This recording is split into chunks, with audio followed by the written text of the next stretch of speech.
आलमी दबाव मुस्तरद करके एटमी धमाके किए, इसे कहते हैं एब्सोल्युटली नॉट। मुल्क का बच्चा बच्चा 9 मई से नफरत और 28 मई से मोहब्बत करता रहेगा। लीगी कायद नवाज शरीफ का यौम तकरीब जलसे से खिताब।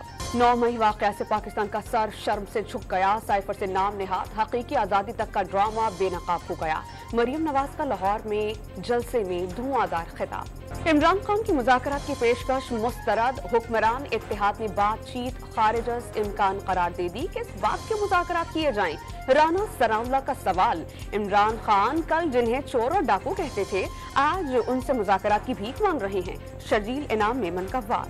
निगरान वज़ीर इत्तलात आमिर मीर ने गिरफ्तार खवातीन से नारवा सलूक का प्रोपेगेंडा झूठा और गुमराहकुन करार दे दिया। और तुर्की के सदारती इंतखाबात में रजब तैयब एर्दोगान की तारीखी फतह। रन ऑफ में 52% से जायद वोट्स लेकर मजीद 5 साल के लिए सदर मुंतखब हो गए।